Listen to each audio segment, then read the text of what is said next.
Vamos ao ponto que nos interessa. O que esse grande reset tem a ver com essa atual guerra no Irã? Ou como essa guerra no Irã acelera esse processo? Aí que podemos a parte legal. estar vivendo... Vou até tomar uma aguinha. Toma uma água, porque podemos estar vivendo... Pra gente é complicado, porque a gente tá dentro do momento histórico.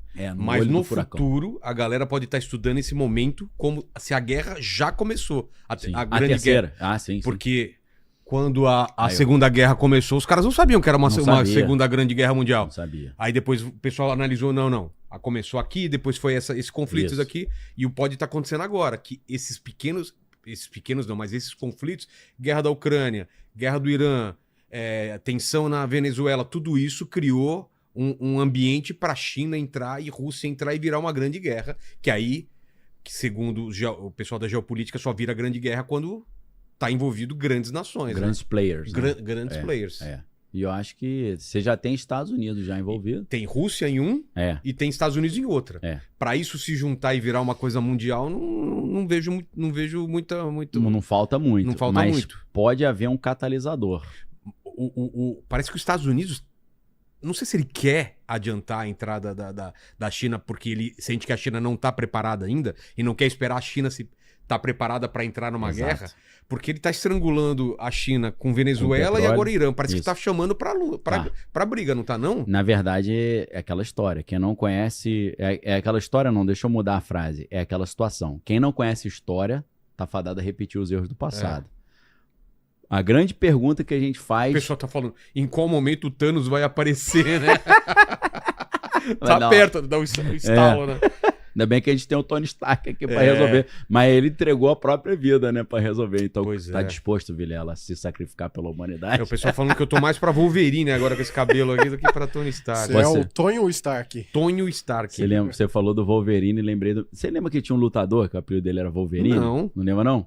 Meu pai chegou pra mim nessa época e falou: aí, hoje vai ter luta boa, hein, lá no UFC. Eu falei: quem que vai lutar ali? Bomerinho e o americano. Aí eu: Bomerinho? Bomerinho? O que é Bomerinho? Era o Wolverine. Ah! Bomerinho! Bomerinho. Aí tinha o lutador Anthony Pérez. Tá. Aí hoje aquele Antônio Pérez vai lutar também. Ele ia traduzindo. O Bomerinho. O Wolverine, o lutador. Tem um jeitão mesmo de Wolverine. Wolverine da barbinha. Então, Vilela, cara, esse comentário que você fez foi muito interessante. Até me atrapalhou um pouco aqui, porque surgiu umas 10 ideias, né? Eu não tenho nem a caneta para anotar aqui. Mas não precisa não que tá no HD aqui. A grande pergunta para quem quer entender o que está acontecendo. Por que o Japão atacou Pearl Harbor? Entendeu? Você sabe, Homer? Por que, Homer? Fala aí pra gente. Por que o Japão atacou os Estados Unidos lá no Havaí, em Pearl Harbor? Eu não sei. Acho que é porque tava mais próximo deles, né?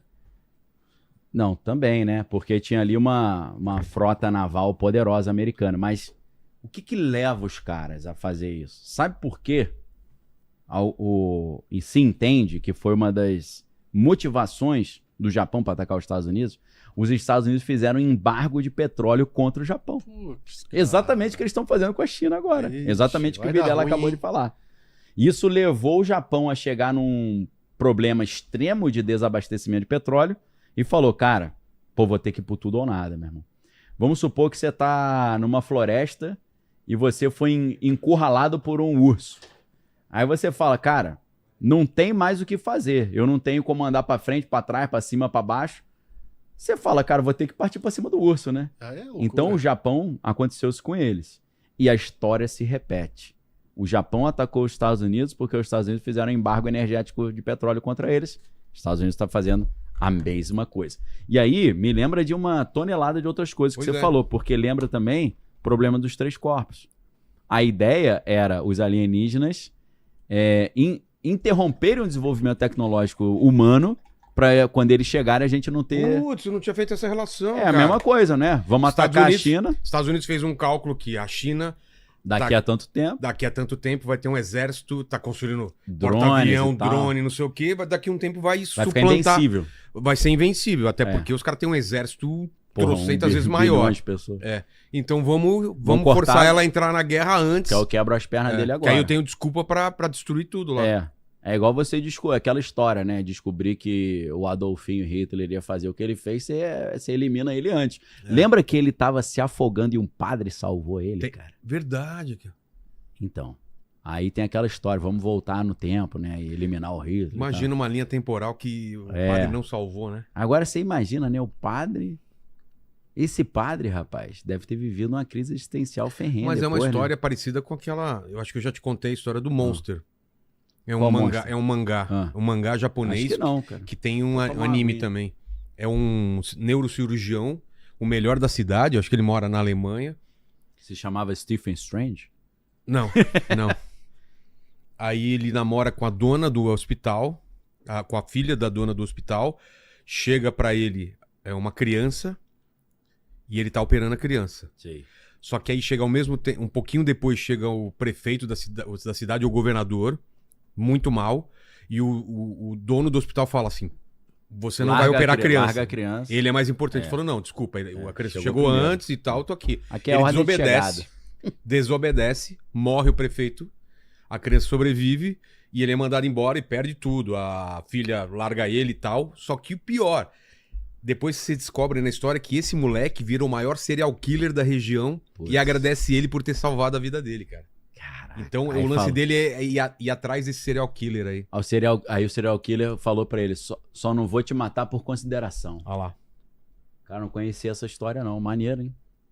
Cara, com certeza vai virar alguma série, algum filme mais pra frente, porque a história é muito boa. Gera essa reflexão existencial, né? E isso que é interessante, cara, porque eu vou fazer uma notinha de rodapé aqui, peço licença pra galera, mas afinal, o nome do programa é Ligando os Pontos, né? O cara chega e fala assim, como é que Deus pode ser bom se ele permite o sofrimento dos inocentes?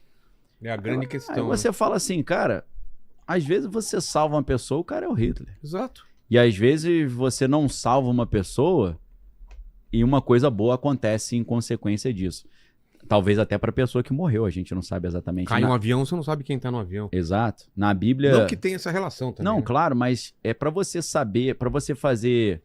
É uma conversa filosófica de filosofia moral. Para você fazer um juízo de valor, o que é um juízo de valor? Isso é bom ou isso é ruim? É. Você está fazendo um juízo do valor daquele fato. Para você fazer um juízo do juízo de valor perfeito, você teria que ter tempo infinito e conhecimento infinito. Pois é. Para você falar, eu tenho certeza que isso é bom e eu tenho certeza que isso é ruim. E aí que entra o problema do argumento ateísta contra Deus, usando essa ideia moral, né? De que como é que Deus é bom se ele permite o sofrimento dos inocentes. Aí a pergunta que filósofos como Alvin Plantinga fazem é: você não tem como ter certeza que Deus não tem algum motivo bom para permitir isso, porque você não tem o conhecimento total de tudo que aconteceria em todas as linhas temporais, entendeu? Então, para você dizer que a coisa é boa ou ruim, você teria que ter esse conhecimento infinito e tempo infinito. Então, só uma pequena reflexão, já que a gente falou que o padre salvou Hitler e você lembrou aí do Monster, né? Mas a gente tá entrando, então, colocando agora essa guerra como a Terceira Guerra e responsável por esse grande reset. Grande reset. Vai resetar tudo. Por quê? Porque, olha só, vamos fazer uma A análise... Segunda Guerra que transformou os Estados Unidos no que ele é, ou a primeira mais a segunda? A segunda consolida, né? Consolida, né? Porque a Primeira Guerra, a grande transformação foi derrubar dois impérios. O Império Turco-Otomano e o Império Austro-Húngaro. Esses dois impérios acabaram na Primeira Guerra. Isso abre margem para que os Estados Unidos comecem a crescer. Porque os Estados Unidos, eles estão fora da Europa. E fora da Europa, eles não tiveram guerra no continente, no seu território. É. Então eles mandam os aviões, mandam equipamento e volta, tanto na primeira quanto na segunda, apesar de que quem estuda história sabe que alguns balões explosivos foram lançados do Japão para os Estados Unidos, né? Os caras estavam na Califórnia, vinha voando um balãozinho lá do Japão e começava a explodir. né? Mas o efeito é mínimo, né? Efeito pequeno. E também os americanos fizeram uma sacanagem com os japoneses, porque teve campo de concentração de japonês nos Estados Unidos Sério? durante a Segunda Guerra Mundial. É mesmo? Teve. Então, assim, a gente não pode esquecer que a Segunda Guerra Mundial você tinha Rússia junto com os Estados Unidos e do outro lado você tinha o Japão, a Alemanha e a Itália. Né? Então, italiano ficou mal visto, alemão também, japonês. Os caras meteram o japonês em campo de concentração nos Estados Unidos. É uma coisa louca, a galera fala. Nunca imaginei, né? Que é Land of the Free, Home of the Brave, né? Terra dos livres e lar dos corajosos. Mas teve isso. Agora, então, crise energética e petróleo caro, o que eles estão fazendo? Eles estão forçando a transição mais rápida. Transição energética. Ou seja, a guerra fechando ali o Estreito de Hormuz faz o preço do petróleo ir lá em cima. Agora, antes de vir para cá, eu estava vendo uma conversa na... Chegou a 120, baixou para 80, subiu para 90, tá quanto agora? Cara, não sei. Aí depois dá uma olhada o preço do barril de petróleo. Né? Toda hora que eu falo tá tanto, ele já mudou, aí é fogo, né? O Irã falou que vai fazer chegar a 200. Então, aí eu tava vendo uma entrevista... Estão bombardeando, depois eu mandei uma imagem. Estão explodindo. Dubai, meteram o míssil Dubai. Não, entre 92 e 93,80. Aí, que já é bem salgado, né? Aí o que acontece? Os caras, como o Irã falou que vai chegar a $200 o barril, aí a entrevistadora perguntou lá pro especialista na Al Jazeera em inglês, que é aquela emissora do Catar. Qual é o impacto, né? Qual é a novidade da gente ter um petróleo a $200? É ele. Claro que a novidade nunca aconteceu. Assim? Sabe qual é a novidade? É que é uma novidade, nunca aconteceu. Novidade porque é novidade. Então, assim, cara, quando a gente tem coisas que nunca aconteceram, dependendo do impacto dela, ela é classificada lá como um cisne escuro, que é aquela coisa que pega todo mundo de surpresa, tem um impacto gigante na economia, na tecnologia, na guerra, e depois que passa, todo mundo fala, eu já sabia, era óbvio, né? Essa é a teoria do cisne negro lá do Nassim Taleb, né? No livro, né, acho que é a teoria do cisne negro, alguma coisa assim, que escreveu também o Antifrágil, né? É um cara meio nojento, eu acho ele metido pra caramba, mas o livro é interessante. Então, preço do petróleo vai lá em cima, gasolina, energia, tudo fica mais caro no mundo inteiro. Isso pressiona os governos e as empresas a arrumar outra solução. Imagina, Vilela, que o Homer, de repente, chega aqui e fala, quero um aumento. Aí ele fica mais caro. Daqui a pouco ele fala, quero um aumento. Daqui a pouco... Aí você fala, vou começar a pensar num substituto por Homer. Não é não? É o que está acontecendo com o petróleo. O petróleo pode ficar tão caro que o mundo vai ter que falar, não dá mais para usar petróleo, meu irmão. A gente vai ter que usar outra parada. E é isso que o grande reset quer. Ele quer que o petróleo fique insustentável para o mundo fazer essa transição. Mas não é o mundo que vai fazer a transição, é o povão. O povão vai ficar sem petróleo e sem energia e as elites vão usar o petróleo todo para alimentar os data centers. Você está entendendo a ideia? É uma jogada de convencer a população que é bom a gente jogar toda a energia para os data centers e convencer a população que a melhor coisa para eles é ficar com energia eólica e fotovoltaica. Só que aí os caras vão lá, escurecem a atmosfera e ferra com tudo, né? Que aí cadê a energia fotovoltaica, né? E a ideia é essa, então.